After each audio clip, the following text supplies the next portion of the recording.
ज़िंदगी में अपनी प्रायोरिटीज़ सेट करना आपके लिए बहुत ज़्यादा ज़रूरी होता है। इसी प्रायोरिटीज़ के ऊपर आपने अपनी सारी फिर ज़िंदगी गुज़ारनी होती है। अब ये वो प्रायोरिटीज़ हैं जो मैंने अपने लिए अपनी ज़िंदगी के अंदर रखी हुई हैं। आपने अपनी प्रायोरिटीज़ को डिफ़ाइन करना, लेकिन आप याद रखिएगा जो आप प्रायोरिटीज़ को सेग्रीगेट करेंगे, नंबरिंग देंगे, वही आपकी ज़िंदगी में उसी को आप फिर लेके चलेंगे। आपकी ज़िंदगी में वैसे ही वाक़यात होंगे और वही चीज़ आप अट्रैक्ट करेंगे, जिसे लॉ ऑफ़ अट्रैक्शन भी कहा जाता है, मैनिफेस्टेशन भी कहा जाता है। तो मैंने अपनी ज़िंदगी की प्रायोरिटीज़ में अपने आप को कह दिया हुआ है कि मेरी नंबर पे टॉप पे अल्लाह ही आता है कि मैंने जो भी डिसीजन मैं बिज़नेस करूँगा, पहले नंबर पे ये सोचूँगा कि इस्लामिकली ये ठीक है या नहीं है। मैं कोई अमल करूँगा, किसी के साथ खैर-ख़्वाही करूँगा, किसी के साथ भलाई करूँगा, कोई नेकी करूँगा, कुछ भी करूँगा, तो मैंने पहले नंबर पे उसमें अल्लाह का फैक्टर होगा कि ये मैं अल्लाह के लिए कर रहा हूँ, किसी के लिए नहीं कर रहा। तो इसीलिए मेरी हर चीज़ की प्रायोरिटीज़ में मैंने अपनी डिफ़ाइन जो कर लिया है, वो पहले नंबर पे अल्लाह है। जब मैं इसको डिफाइन कर लेता हूँ तो मैं इसको प्रॉपर्ली फिर करता भी हूँ, मैं सोचता भी, ऐसा नहीं है कि मैंने कह दिया अल्लाह तो उसके बाद मैं इग्नोर करके बैठ गया, हरगिज़ नहीं। इसको मैं अपनी प्रायोरिटीज़ में रखता हूँ और आपको मेरी बातों से कहीं न कहीं ये चीज़ें नज़र भी आ रही होती हैं। दूसरे नंबर पे मैं अपनी ज़िंदगी में हेल्थ को रखता हूँ। मेरी नज़र में अल्लाह ताला के बाद जो सबसे इम्पोर्टेंट चीज़ मेरे लिए वो मेरी हेल्थ है, क्योंकि अगर ये डिस्टर्ब हो गई तो ये सारी चीज़ें डिस्टर्ब हो जाएँगी। मेरी नमाज़, मेरी इबादत, इसके अंदर खलल आएगा अगर मैं बीमार हो गया। मेरा पैसा मैं कमा नहीं सकूँगा, मेरे लिए प्रॉब्लम बनेगा, सही मैं फ़ोकस नहीं कर सकूँगा अगर मेरी फ़िज़िकल या मेंटल हेल्थ पे इफ़ेक्ट आ गया। इसीलिए मैं खुद भी एक्सरसाइज़ कर रहा होता हूँ और मैं आपको भी मशवरा दूँगा, थोड़ी अपने आप को फ़िटनेस रखें, थोड़ी-सी फ़िटनेस रखें, मेंटली भी, फ़िज़िकली भी। मेंटल फ़िटनेस ये है, आपको पता होना चाहिए किन चीज़ को वैल्यू देनी है, किन को नहीं देनी। गलत चीज़ को वैल्यू देंगे तो डिप्रेशन में जाएँगे। अगर आप किसी ऐसी चीज़ को वैल्यू दे देंगे दिखावे के लिए, किसी दूसरे के लिए या लोग क्या कहते हैं इनके लिए कर रहे हैं आप मेंटल डिप्रेशन में चले जाएँगे, वो आपकी हेल्थ पे इफ़ेक्ट करेगा। तो ये सारी चीज़ें जो आपको हेल्थ के पॉइंट ऑफ व्यू से सोचनी है, फिज़िकल और mental health, most important thing.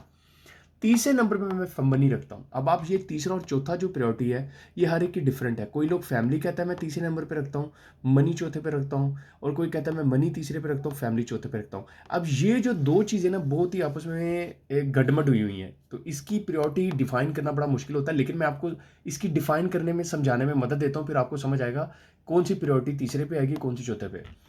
आपके पास अगर पैसे हैं, आपके घर में पैसे मौजूद हैं, आपके घर के अंदर बीवी बच्ची किसी से लड़ाइयाँ नहीं है, पैसे की बुनियाद पे नहीं होती, इतने पैसे आपके अर्न करते हैं, तो तीसरे नंबर पे आपकी प्रायोरिटी फिर फैमिली की आएगी।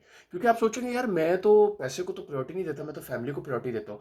मेरे भाई आप फैमिली को इसलिए प्रायोरिटी दे रहे हैं क्योंकि आपके घर मनी का मसला आया ही नहीं। जिस दिन आपके घर मनी का मसला आएगा फिर आपको पता चलेगा आपकी फैमिली आपके साथ क्या करेगी। जब आपके घर में बच्चे आपको आके कहा करेंगे अब्बू ये लेना है और आपके पास पैसे नहीं होंगे, और आपकी लाइफ जो है फैमिली लाइफ डिस्टर्ब होना स्टार्ट होगी, जब इलाज के लिए पैसे नहीं होंगे, जब बच्चों को पढ़ाने के लिए पैसे नहीं होंगे, फिर आपको पता चलेगा कि प्रायोरिटी में तीसरे नंबर पे मनी आएगा, चौथे पे फैमिली आएगी। तो लेकिन बहरहाल जिसके पास पैसा है उसके लिए मनी चौथे पे है, फैमिली तीसरे पे है। जिसके पास नहीं होता उसके लिए इससे इसी तरीके से हायरार्की बनती है, मनी तीसरे। लेकिन मैंने इसको तीसरे पे इसलिए रखा हुआ है, पैसे के बावजूद मैंने, अल्लाह का शुक्र है, डे टू डे रूटीन बहुत अच्छी चल रही है, सब कुछ ठीक चल रहा है। मैं मनी को इसलिए तीसरे नंबर पे समझता हूँ, मैं समझता हूँ आपकी फैमिली की तमाम ज़रूरियात और खुशियाँ और सारी चीज़ को पूरा करने के लिए मनी का एक बहुत बड़ा फैक्टर होता है। ठीक है? आपकी शादी, बच्चे, फैमिली लाइफ, सारी चीज़ में मनी का एक बहुत बड़ा इन्वॉल्वमेंट है। ठीक है? इवन ये मनी का डायरेक्ट लिंक अल्लाह से भी बनता है और हेल्थ से भी बनता है। आपके पास पैसे हैं, आप अल्लाह की राह में चैरिटी करते हो, अल्लाह की नज़र में और अच्छे होते हो। आपके पास पैसे आएँगे तो आप अपनी हेल्थ पे इन्वेस्टमेंट करोगे, अच्छी डाइट ले सकोगे। पैसे नहीं है तो आप डाइट ही अच्छी नहीं ले सकोगे, आपकी हेल्थ गई। ठीक है? तो इन 2 चीज़ों के ऊपर मनी का इफ़ेक्ट आ रहा होता है, ठीक है? हेल्थ पे ज़्यादा आ रहा होता है, अल्लाह के ऊपर नहीं, क्योंकि अल्लाह की वजह ये है कि इंसान एक गरीब भी हो, वो अल्लाह को, वो पैसे को कंपनसेट कर सकता है, अल्लाह ताला से मोहब्बत करके, अल्लाह ताला तकवा अख्तियार करके, क्योंकि अल्लाह ने पैसे को प्रायोरिटी नहीं दी, अल्लाह ने तकवा को प्रायोरिटी दी है। अल्लाह की नज़र में सबसे बेहतरीन शख्स वो है जो परहेज़गार है, और अल्लाह ताला की नज़र में जो जो अगर अल्लाह ताला किसी के साथ भलाई का इरादा करता है तो उसको दीन की समझ सिखा देता है। किसी जगह अल्लाह मनी नहीं रखता। लेकिन मैं ये कहता हूँ जिसके पास पैसे हैं उसके पास ज़्यादा चांसेस हैं अल्लाह की कुर्बत लेने के, कैसे? चैरिटी करके। क्योंकि अल्लाह जगह-जगह कहता है चैरिटी करो, चैरिटी चैरिटी करो, चैरिटी करो। अगर एक मनी वाला चैरिटी करना स्टार्ट कर देता है तो वो एक स्टेप ऊपर जा सकता है। नॉर्मली अगर आप ऐसा करेंगे तो आप इस अल्लाह की कुर्बत हासिल कर सकेंगे। लेकिन बहरहाल ये मेरी अपना सोच है, आपकी अपनी होगी, अपने हिसाब से चलें। तो ये प्रायोरिटी आपके लिए सेट करना ज़िंदगी में बहुत ही ज़्यादा ज़रूरी है। अगर आप इनको सेट कर लेंगे अभी से, तो आप अपनी सारी ज़िंदगी इनके हिसाब से गुज़ारना शुरू करेंगे, आप देखना सारी चीज़ें ऑर्डर में आ जाएँगी। आपकी लाइफ़ बड़ी डिसिप्लिन्ड और आपकी लाइफ़ बहुत ही अच्छे तरीके से आगे की तरफ बढ़ेगी। अगर आपकी लाइफ़ में प्रायोरिटीज़ ही नहीं है, आपने सोचा ही नहीं हुआ प्रायोरिटीज़ लाइफ़ की होती क्या हैं, क्या रखनी है, अब क्या होगा, आप खोतों की तरह कोई भी आपको भगा के ले जाएगा। कभी आप फैमिली के पीछे भाग रहे हैं, कभी आप पैसे के पीछे भाग रहे हैं, कभी आप सेहत ठीक करने के लिए पीछे भाग रहे हैं, कभी आप कह रहे हो कि अल्लाह ताला के लिए नहीं कर रहे हैं और आपको पता है कोई नहीं, ना आप अल्लाह से प्यार करते हैं, आप सिर्फ जाके मस्जिद में सर ज़मीन पे मार रहे हैं, लेकिन अंदर खाते आप अल्लाह से मोहब्बत आपको नहीं हो रही होती है। क्यों? क्योंकि आप अल्लाह के लिए इन चीज़ों को छोड़ नहीं सकते।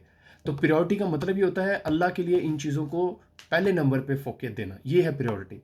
अगर आप बाकी चीज़ों पे अल्लाह को प्रायोरिटी दे रहे हैं, तो फिर आपको खुद ओके, अल्लाह ताला को भी पता होगा ये बंदा इस चीज़ मुझे प्रायोरिटी दे रहा है। तो इसीलिए ये प्रायोरिटी आप अभी से डिफाइन कर लें।